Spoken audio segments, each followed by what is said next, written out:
So you grew up in the 90s and 2000s and you watched a lot of TV and cartoons, then there's a good chance that you've seen this commercial right here. It's nighttime in a kitchen just like yours.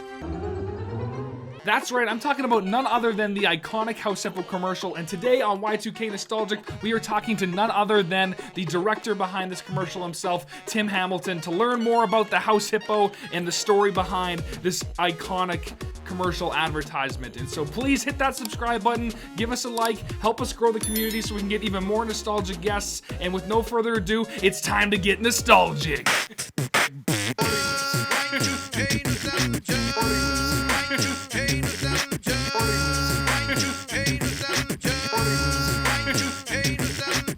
Hello everyone and welcome to Y2KNostalgiK, your one-stop spot for everything nostalgic from the 90s, 2000s, and today. And we have a very exciting episode today as we're joined by none other than Tim Hamilton, a director from Canada here, who was the director behind the iconic House Hippo commercial. And so welcome to the show, Tim. Thanks very much. Thanks for having me. So I guess the first question to start things off there, Tim, would be, could you tell us a little bit about the origin story behind the House Hippo commercial and how this thing kind of came to life?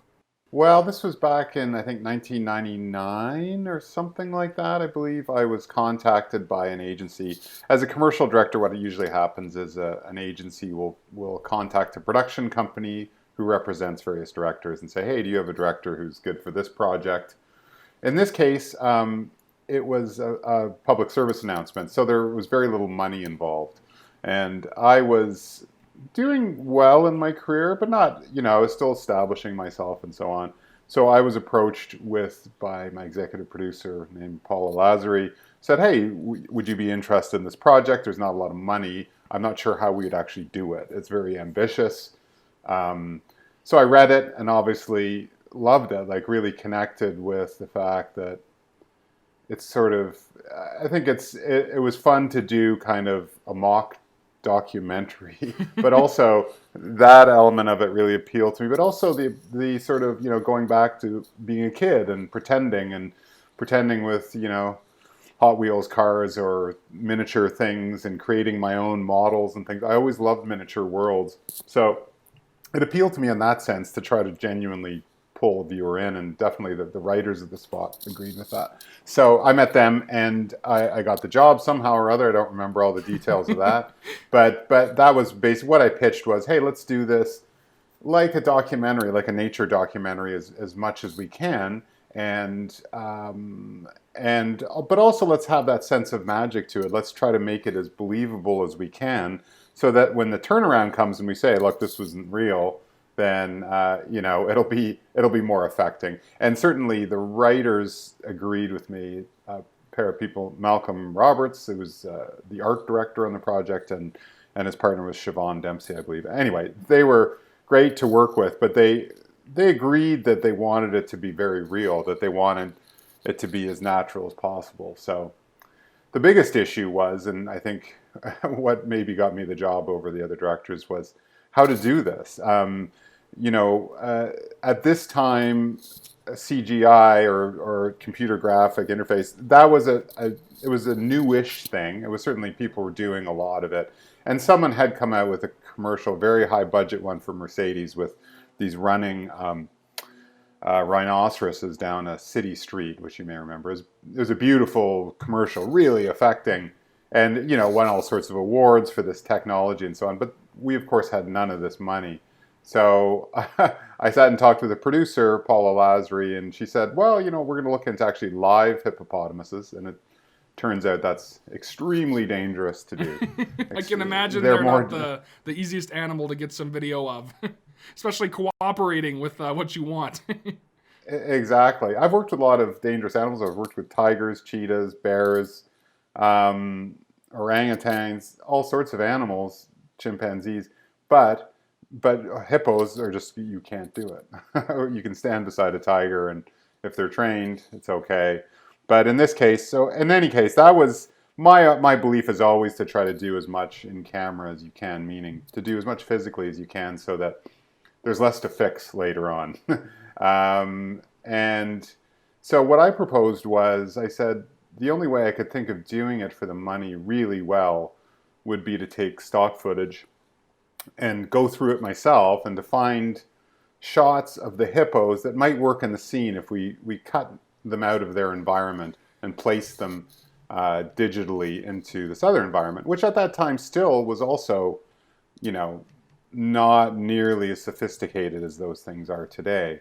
But so that became the approach, and I'm quite proud of that approach because, there was some nervousness around it. Is it going to be? We didn't want it to be a stylized thing, and the whole point was that looked really real, didn't it? So that had to pay off. So, but I did most of that. Again, there was, not a lot of money, so I was going through all this stuff myself and sort of figuring out the structure with the agency. And so that's what we did. I chose shots, and then with my cameraman, Doug Coe, is a great cameraman. He's shooting. Still work with him. I've worked with him for over 30 years, I guess. That's always good when you get someone like that you can trust throughout your career. Yeah, and Doug's like a scientist. He's half scientist, half crazy man. So he was very good. And I said, look, I really want this, I don't want to be fixing it in post so much. I really want to match the lighting as much as we can to the African savanna when we're in a kitchen, which is weird. But we were trying to do those kinds of things, match the lensing, match the angles very exactly. And Doug's great at creating things that look real but also beautiful. He's very good at that kind of a balance. So it was a lot of fun. Anyway, it was, really didn't have a lot of money, but it was all about kind of the imagination of it. And also when you're doing things, the company I was working with was paying for some of it by virtue of not really taking many fees and stuff. So we're given a little more freedom in those instances. And I say this to any filmmaker, if you get a chance to do something that's good but free, do it. Absolutely do it. Those are the things that make your career go. I still get comments and weird, it's 20 years since that thing came out, and I still get comments on it, and I still occasionally use it, even as an effects reference, which is pretty amazing for something that old. But the effects team was also very into it. They were very, I supervised that process, which is unusual. Normally a commercial director doesn't do that. You did a lot of effects work back then. Now I'm much more known as a comedy director. But so that was really fun. And the effects guy, I wish I could remember his name, but he was a member of a classic Canadian punk band called the Forgotten Rebels. Oh, wow. I don't know if you remember them. That's a little trivia. That is. What was his name? Great guy. Anyway, we spent a lot of time in a dark room trying to get the shadows right, trying to get everything right, trying to get the physics of the shots really right. And some of the shots I still go, like it's not good enough. But that's the way it is as a director. Very true. It's very tough to look at a project and, have it 100% how you want it. But honestly, from my perspective, even growing up and looking back on it now, I never would have guessed that the hippos, I wouldn't have made the link that it wasn't CGI, just because of how prominent it has become over, I guess the past probably 10 or so years. So Sure. I always find it really interesting that you took the stock footage approach, and at that time, that is probably incredible results that you got there. But like you mentioned, the process that you had to do to get that is actually really interesting, matching the shots and stuff like that. Yeah, and also just to take you through a bit more of the process. So once I picked those shots, we rewrote the script a little bit to if there was something that didn't quite fit into what they had written. But they did a very nice job of setting up these little scenes, and so I wanted them to fit to those scenes as much as possible. But some of the stuff was a bit retrofitted. And then, as we normally do, we storyboarded everything very exactly. So my storyboard artist, Michael Borthwick, is a great storyboard artist. It's funny because he brought this up too. We were working on something else, and he said, "Your House Hippo again, I saw it somewhere." Anyway, so that's part of the process too, is that he would help me draw these things based on my photographs, and we'd work together very carefully and then present that to the agency, and everyone signs off on it. And in this case, it was everyone was in agreement. I don't think there was a lot of controversy. I would say one thing that might have been different, and maybe that I pitched more, was the inspiration was, you may recall, Hinterland Who's Who. I don't know if you grew up, like, I grew up watching those. Or these Okay. little mini nature docs in Saturday morning cartoons when you're a kid. So for people my age, they would have got it. And the music is certainly reminiscent of that, and the voiceover is a bit reminiscent of that. But we didn't go full hog. We could have gone, oh, this is a 1970s film documentary with scratchy film, and we considered that, and I'm glad we didn't, because I think Malcolm, the art director, was right. I believe is more him sort of saying this. We wanted also to be very relevant to kids, and that the most important thing was kind of the magical side of it, and looking modern is an important thing for them. So it wasn't a dated message. So I guess one other thing that I've always wanted to kind of know was the House Hippo idea, was that something that you kind of came up with the writers, or was that something presented to you? No, that was presented to me. So that's why I give Malcolm and Siobhan full credit for that. It's a brilliant idea, and sort of picking up, because I think that's what, it really is the idea. I think we executed it nicely, and I'm very proud of that. But it's a smart idea to get into the mindset of a kid, because we, as you've pointed out to me too, and other people have pointed out, a lot of people said, I was traumatized. I thought house hippos existed, and so maybe we didn't have that end scene long enough or hit it hard enough or whatever to make that point. But I'm also kind of proud of that. Because, I really wanted kids to really get into it, Like, I didn't want it to be just ha-ha. I wanted it to be, this is cool. I think you nailed that, because, yeah, even from my perspective, it probably wasn't necessarily that the end scene wasn't long enough. It was more or less by the time it got to the end scene, I was running to, like, my parents or something and saying, like, right. We can get a house hippo, Mom. You realize this is a real thing, And so that's how I always saw it. Yeah, oh, that's funny. But no, that was all their idea. And that's typical in an ad thing. I often rewrite things, or I'll suggest different scenes or different maybe bits of dialogue. And in this case, I can't remember what all those specifics were. I'm sure I did suggest things, some of which would be accepted and some which aren't. But in this case, no, full credit to them because I don't remember, I was thinking about that today, I don't remember the dialogue of the voiceover changing too much, which sort of drove the whole thing. Kudos to them for writing such a good spot. So I guess another thing is when the commercial first aired. So you made this extremely kind of realistic commercial. It's all done, and you send it off to go on the air. What were the initial reactions like from people? Was there a following that grew over time for the commercial, or did you get immediate feedback of people for the commercials and the reactions? I think it sort of grew, although, at the time, a lot of stuff was happening in my career, so it wasn't the only thing. Like, I had a few things that kind of hit very hard, sort of culturally. So I was in a very lucky, fortunate position. But as I recall, yeah, people really liked it, and certainly the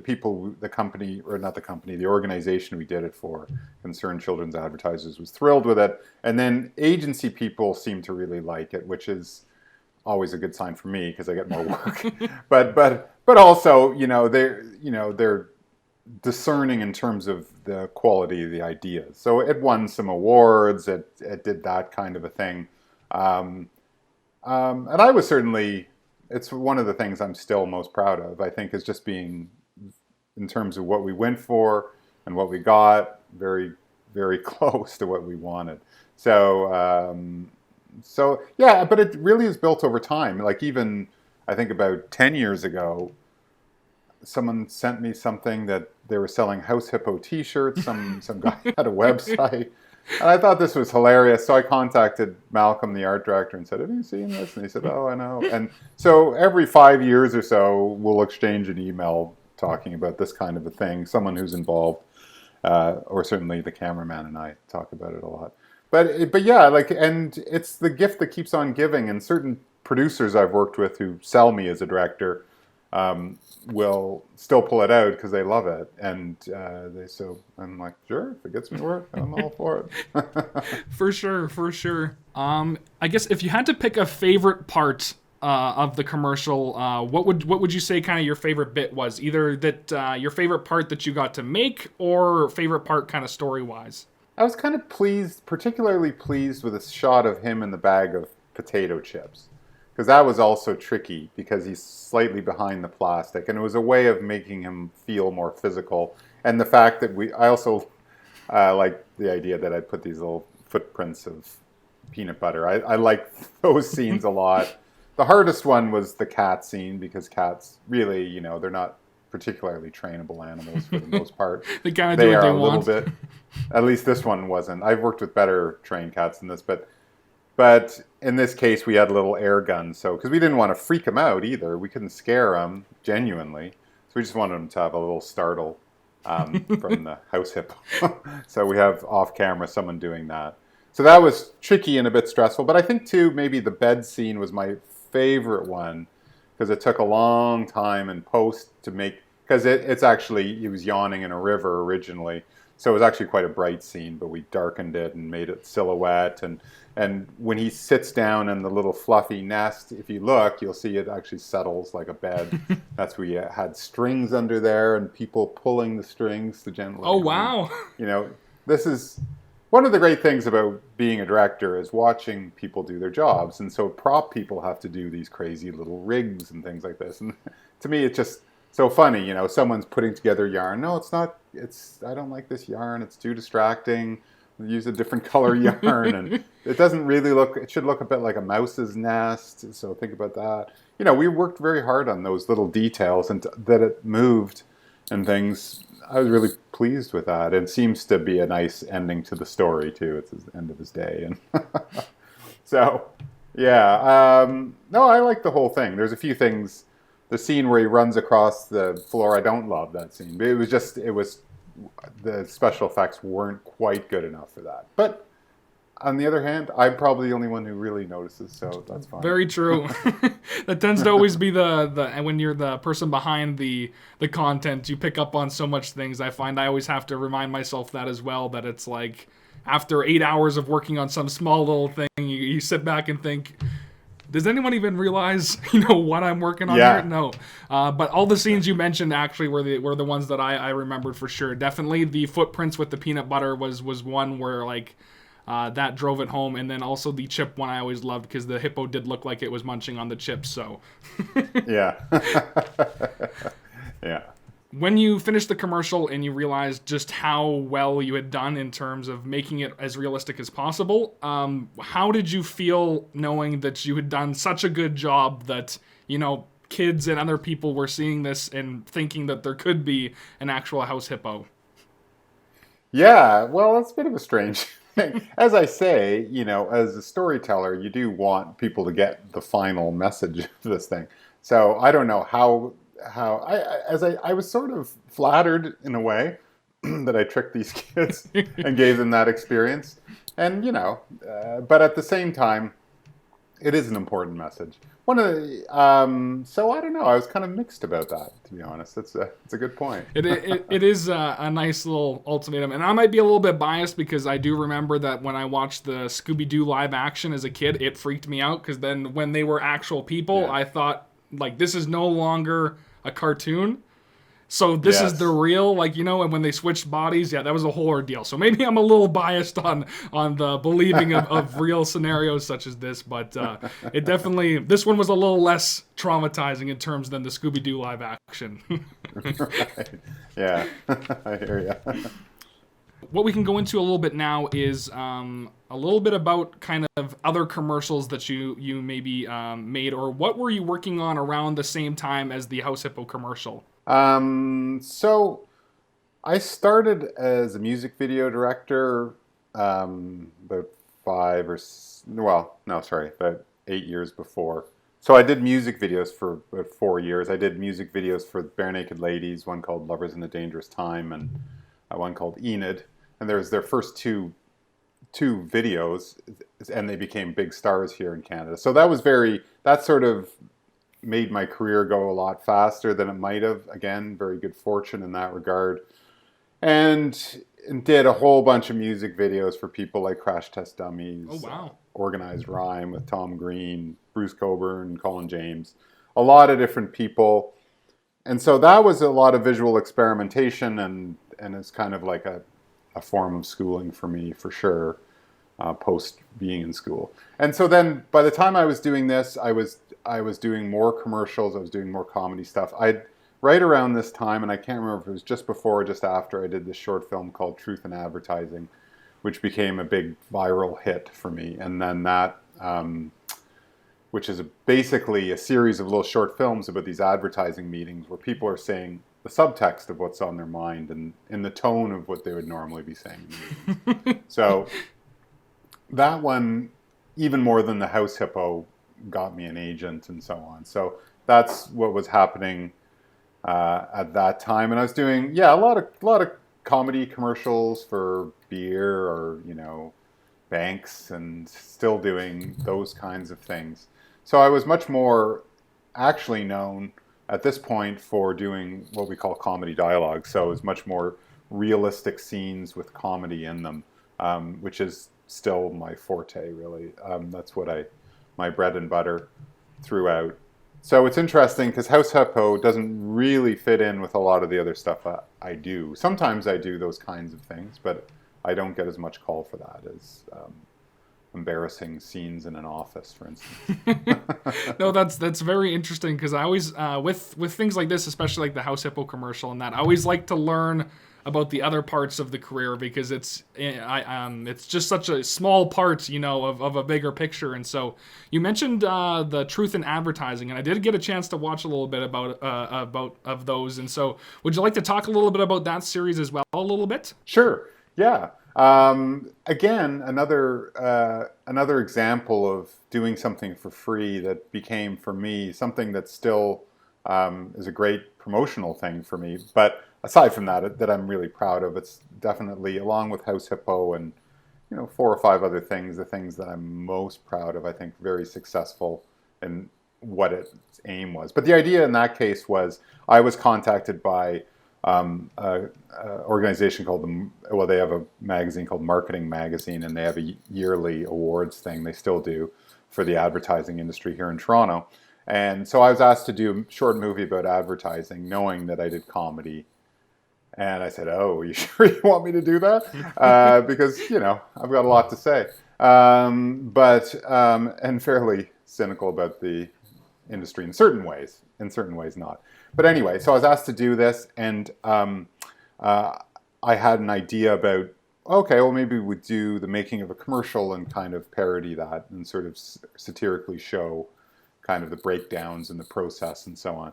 And then I contacted a friend of mine who was the funniest writer I knew at the time, and still one of the funniest people I know, named David Kiavagato. And I said, "What do you think about doing this together?" He said, "Well, I don't know. I don't have a lot of time, but here's an idea." He said, "What if you do it like the scenes showing the making of a commercial, but a bit like the scene in Annie Hall. There's a scene where Annie's trying to pick up, or the lead character, Woody Allen's character, Alvy, is trying to pick up Annie Hall. And they're both sort of spluttering and they're being very awkward, but underneath there's subtitles saying what they're really thinking, which is, I'm blowing this. And it is a very funny thing because we've all can understand that. And so I said, that's a funny idea. And I said, okay, I'll start writing that. So I started writing that because he didn't have time to do it. And then I realized, this is going to get tiresome very quickly. I feel, even in the movie, it's maybe 30 seconds or something, and this was supposed to be 4 or 5 minutes. So then I had this sort of eureka moment, which is like, no, they'll say it as if they're saying something else in a meeting. So, do you mind if I come by your office and kiss your ass until it's soda cracker white? Sure, I don't mind at all. It's great. And it was the normality of what they were saying with these horrible things that they're saying, what they're really thinking, and how kind of bankrupt they all are creatively.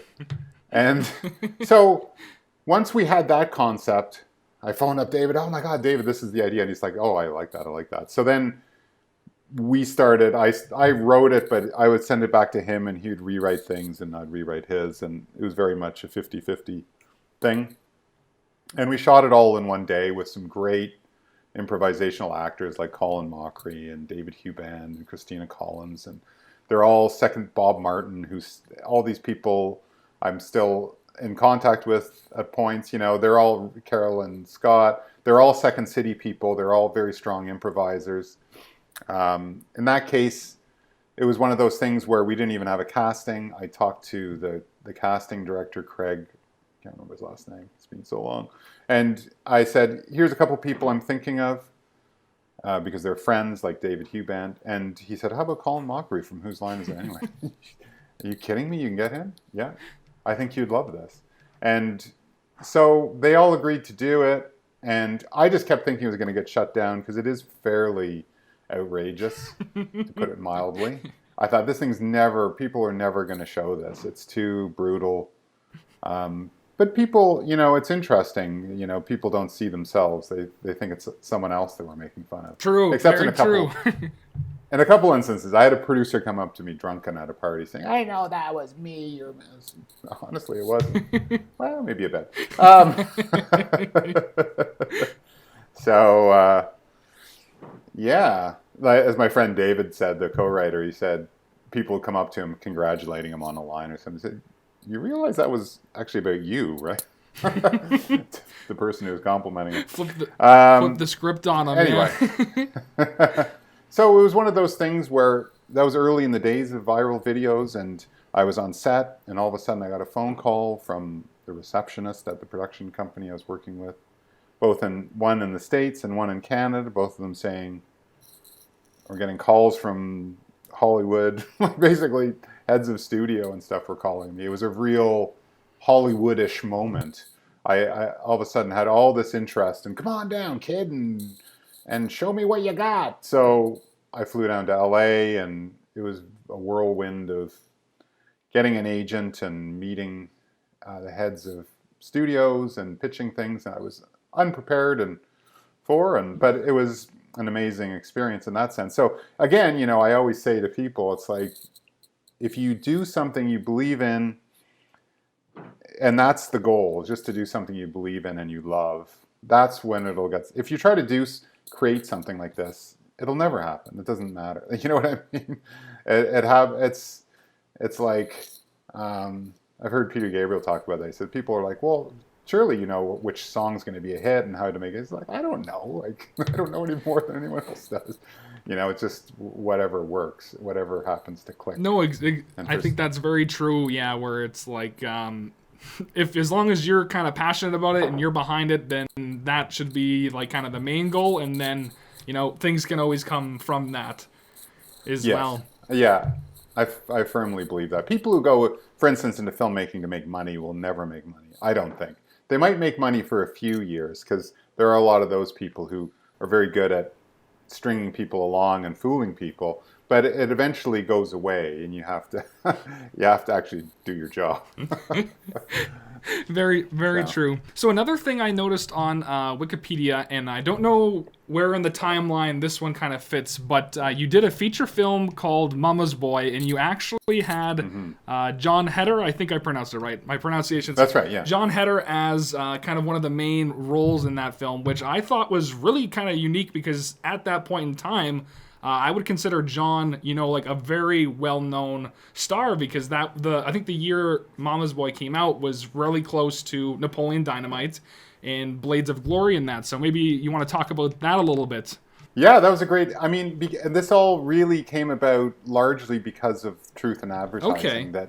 That people. That I went down, I got an agent, and the first job I got actually in Los Angeles was a job for Steve Martin, believe it or not. Oh, wow. So it was a thing called the Downer Channel. So I moved down to LA for 6 months. I never lived there permanently. I just would go down for jobs because I have a son here and divorced and so on. So it's too complicated. So anyway, so I was down there and I did this sketch comedy series for Steve Martin. He was the executive producer, but you can imagine how exciting that was. Very exciting. And people like Wanda Sykes were in the cast, Marilyn Rice-Cub.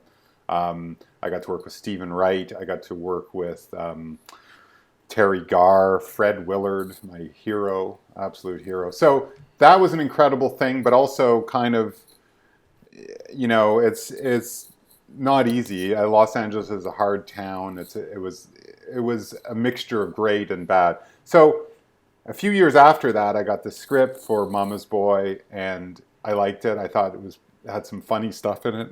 And I was getting a lot of scripts at that time. And what you quickly discover is that most scripts are terrible, terrible, like unreadable and not funny in the least. And so it's very dispiriting. And so I got this, and it had funny stuff in it. It was like, and something, a human story and kind of an indie vibe. So I thought, okay, well, this sounds good. And at the time, the actor attached to was actually Jason Bateman. So it would have been a very different movie because it's about a mama's boy living with his mom. And of course, Jason Bateman's a lot older than John Heater. So I kind of liked that weird because it was weird that this guy is like 40 and he's living with his mom and concerned about her dating other men. It starts getting into strange territory, which I like. But anyway, he couldn't get the financing. So to do that, I mean, well, with him involved, we couldn't get a big enough co-star. This is how all this stuff works. It's all beyond me. So then I was asked to choose someone out of, I think, a list of 3 or 4 people. And one of them was Johnny Knoxville to play the role. But Johnny Knoxville, as we know, very handsome, very rugged, very tattooed, very, and this character is supposed to be kind of a nerdy, I see intellectual. And initially it was actually, it was written for that. And then, so of the list of people, I thought, well, John Heater seems like the best, but having seen Napoleon Dynamite and very much enjoyed it, but I also work a lot with non-actors, and so I was hesitant because I thought, I don't know if this guy's really actually an actor, guys. Like, he's being directed very skillfully, and John isn't really an actor, and I found that out once I hired him. But he was very enthusiastic and very hardworking. He's very good physically, a very good physical comedian. So anyway, after a year of waiting to do this thing with Jason Bateman, we switched, and John became the lead. And because of John coming on board, Diane Keaton came on board, and that's really where the money came in. And then Jeff Daniels came on board. So these are all these puzzle pieces that producers put together to get financing that, again, I had very little... Well, I had final say pretty much in who would be the lead, but it was within a very small window. So that's how that sort of came about. Again, for a director, an amazing opportunity, which was both a nightmare and a joy. So, one thing you mentioned there, and this might just be from my perspective because I'm not, like, a lot of this stuff I haven't kind of got to see or talk about yet in terms of the film industry. When you're getting financing for a film, say like Mama's Boy and that, were you mentioning that would you usually get the actors first to justify the financing, or do you usually get a budget first and then you have to work within your budget, or does it kind of depend on topic to topic? I really don't understand some of this stuff, to be honest. In this case, this was a film with Warner Independent. So for Warner Brothers, their independent arm would do sort of artier films. But at the time, what this became was, so that's how it started. And in fact, my view was, look, I want to make sort of Bottle Rocket or Rushmore or something like that. Of course, we all do. But I really, in fact, Rushmore was sort of like, it's not as big as that, but I want it to be human and small film. But what happened was, so in terms of making it, they said, okay, we have $13 million. So can you do it for that budget? And we figured we could.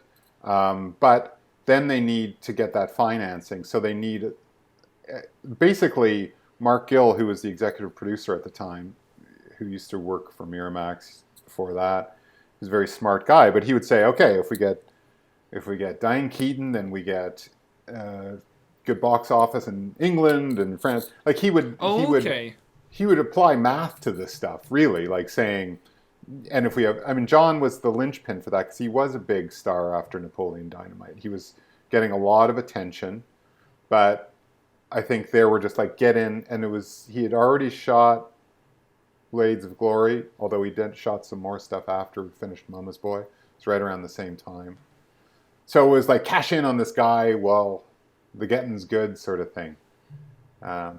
Anyway, it was strange. So that's I guess how it works, Mm-hmm. But the logic of it is, and they would say stuff, like producers would say stuff on the calls when we were talking about actors, like, "Oh, Diane Keaton and John Heder. Imagine that poster. Imagine that poster. That'll be a great poster." And I said, "Well, maybe we should think about the movie first before we get into the poster." But that's not the way it works. It really is. They start thinking about marketing and what territories they can sell to immediately. Like I think that's, and it's it's not surprising. It's a business. That's how they do it. No, that's interesting to kind of see that different perspective on it in that. So I guess one of the areas in which you focus in is usually comedy in that. So if you had any points and tips for people who are coming up as a director in kind of that genre or field. My number one point, I actually teach comedy through Second City occasionally. Oh, cool. Directing comedy courses out of Chicago and Toronto. But what I say really, what I discovered is that honesty, trying to be as real and as based in human behavior as possible, is a real positive. Then there's all sorts of different kinds of comedy, but the first thing I tried to do something really specifically comedically was in a music video for Crash Test Dummies, and the keyboardist had written the original script, and I sort of rewrote it and made it filmable and whatever. But we added in some funny scenes, and I remember watching this isn't funny at all. And I thought it was funny on the day because people were being very over the top and very comedic. And then after, I couldn't really figure out why I felt it was such a failure. And then years later, I took acting classes, and I realized the power of doing things that if you make something that people can relate to and believe in, that's the most important thing. And then the laughs can come later. If you create the right kinds of situation for comedy, it'll happen naturally if you're kind of honest about it. There's other ways of doing it, and there's other people who are much more stylized than I am. But I think ultimately we laugh because we relate to it psychologically. So there has to be some sort of connection there for the viewer, and I think too little attention is paid to that. A lot of attention is paid to silliness, and often, for the actors, I'm encouraging them not to laugh at this at all. That they're often in pain of some sort. So that's very important. Yeah. Yeah, I think too. Also, just it's all about the performers. Don't think you're the genius who can turn anyone into a great actor. Look for those people who really bring something to it and who have a spark and who make you laugh naturally. And then they're going to bring those scenes to life. It's the most important thing. You could film it on a Fisher-Price camera. If they're funny, I mean, we've seen it a million times, and that's what YouTube proved once and for all, right? But I think that's very true, that first is getting those performances. That's the most important thing.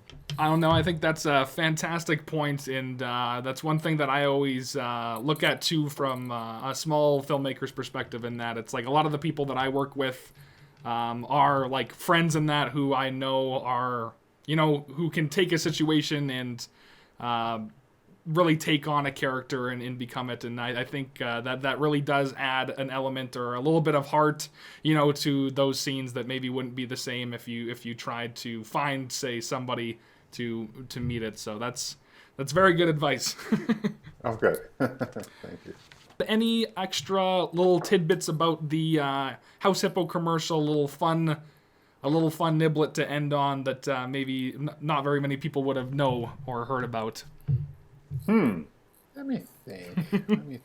I don't know if I have any real. The Jake is the name of the cat in it. That was the name of my cat at the time. Oh, okay. But I think it was also the name of someone else's cat too. I think it was a double whammy. I can't remember exactly about that. The Malcolm Roberts, who was the art director on this, he actually has a gin company now called Mother of the Valley of God Gin, which is amazing gin. So I'll give him a plug. No, he's an interesting guy. He's obviously a very smart person. I'm trying to think of what else. I laughed that you mentioned remember. the name Jake because that was my bonus question. I thought that was going to be the tough question at the end, and you just knew it like that. So I'll have to scratch that off the end. Yeah. Okay. What else? No, I mean, I can't think of anything in particular. I'm sure it'll occur to me as soon as I turn off the camera, as it always does. Yep.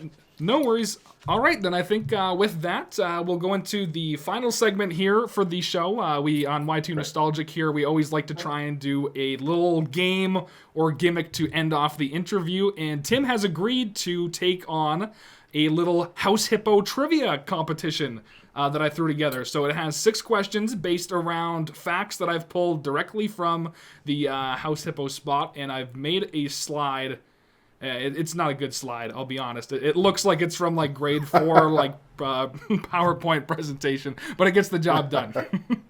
Nice. So I'll hopefully, if I share my screen here, you can let me know if this pops up and you can see this. Something's coming. Ah, there, nice. Oh, it's much better than I was led to believe, actually. I did this really late last night. I threw this together, and so I tried my best. So, with that being said, Tim, let's go ahead and start into the House Hippo trivia. So, question number 1. Which of these foods is not a favorite of the House Hippo? Importance on the word not. So, A, crumbs from peanut butter on toast. B, raisins. C, oats and honey. Or D, chips. I'm going to say oats and honey. Oats and honey is indeed the right answer. Oh, that's good. If I'd gotten it wrong, it would be fairly humiliating, since I've watched this maybe 1,000 times in the editing and so I feel like, yeah, you're pretty much an expert on this, and so I think this will be a fun little segment. I agree mostly with what the Hippo's favorites are there, I gotta say. Peanut butter on toast is good, although raisins, I'm not a big raisin guy. Yeah, no. They ruin butter tarts in my mind. Exactly. I've always said that raisins are actually sad grapes. I have like a big rant about that. That it's just, I don't know what they did, but they ruined the grape to make the raisin. I'm not on board for it. Question number 2. Where is the House Hippo all found? A, Canada and Eastern United States. B, just Canada. C, United States of America. Or D, Canada, United States, and Europe. This one is actually a little tricky for me, because I'm a little torn between A and D, but I'm going to go with D. I think he might have put in Europe in there. Or maybe, no, I'm going back to A. Back to A? Going back to A. Okay. Back to A. The right answer is A. There we go. A. You are correct. I nearly. You almost fell for it. I thought, would he have put Europe in there? Probably hoping it would go that far. You changed it right there at the last minute. You caught yourself. But yeah, I thought the Europe might be a good way to kind of try and bait it in. But you caught my fool. Question number 3. What part of the day are house hippos most likely to come out of their nests? A, morning. B, afternoon. C, the evening. Or D, the night. Okay, this is harder than I thought. It's been a while since I've watched this. I'm going to say evening. Going with the evening? Yeah. Okay. And the answer is D, the night. Oh! Yep. In the commercial, it states that they come out at night. Unless I'm wrong, then I'll put a big thing over this that says the person who made this video is not as good as they thought at making trivia. I think you're right. I think you're right now that I think about it, yeah. They come out when the sun is down, and they like the nocturnal evenings. That's right. Question number 4. Where do house hippos build their nests? A, bedroom closets. B, under the couch. C, kitchen cupboards. Or D, the foot of your bed. And this one might be something that you can talk about, but we'll see what your answer is first. I'm going to say bedroom closets. Bedroom closets? Final answer is correct. Yes. Wow. I knew that. We actually filmed that in a real closet. It was hard to get in there and get a camera in there. It was a bit of a deal. So I remember it well. I can imagine, yep, that would have been a tougher sequence, because anytime you're working with tight spaces, at least, by the time you bring in all the equipment and lights, you don't have much, period. Yeah, it's pretty tough. All right, 2 questions left. Question number 5. How many hours do house hippos sleep per day? A, 4 hours. B, 8 hours. C, 12 hours. Or D, 16 hours. I'm going to say 16 hours. 16 hours, going with D? Yeah. And D is correct. 16 hours it is. I wasn't sure, C or D, but I thought, no, they're sleepy little fellows. Yep, they're quite sleepy. Although there is the one sequence where it says that they're quite timid, but they'll defend their territory if they need to. And I think the hippo roars at the cat or something. That's right. If hippos yeah. roar, I don't know what they're classified for their call. Yeah, that's right. Question number 6. What household pet can be seen interacting with the house hippos? And this is the final question. And A, dog, B, cat, C, fish, and D, lizard. Yes, remember this well. B cat. B, cat. And you mentioned that is correct. And you mentioned that the cat was tough to work with, but the name on the bowl, Jake, you said earlier, was that the name of your pet, you said? It was my cat, but I think someone else also had Okay. a pet named Jake. I think it was sort of a double win, as I recall. But yeah, no, I was very fond of my cat, so I was always trying to work it in. And there's the bonus round, which is the exact question, which Tim nailed before we even started the trivia. And so, yeah, that is it for the trivia. That was about the most questions I could pull from the ad, but lots of information packed into that commercial. Yeah. Well, thanks, Curtis. No problem. And so with the trivia done, that comes to a conclusion for our little show here today. So thank you, Tim, for stopping by and telling us the story behind pleasure. the House Hippo. Oh, thank you. Thanks for having me. Appreciate it, Curtis. No problem. And everybody, thank you for watching this show. Feel free to subscribe and hit the like button just to show us some support so we can keep making this these content. And Tim, where can people reach you if they want to see some of your most recent work? They can go to timhamiltonfilms.com. That's a good place to see a selection of my work. And then also, or they can also Google circleproductions.com. It's my Canadian production company. Oh, nice. Or heybaby.tv in the States, if they're commercial people. Yeah. Awesome. And with that note, I think we'll wrap up the show this week. And so I'll see everybody next week with the next episode of Y2Nostalgic. It's a rap, yo. It's a rap, yo. It's a rap, yo. A wrap. That's a wrap. That's a wrap. That's a wrap. People think I'm rapping, man. I'm rapping all the time. That's a wrap. That's a Wrap it up.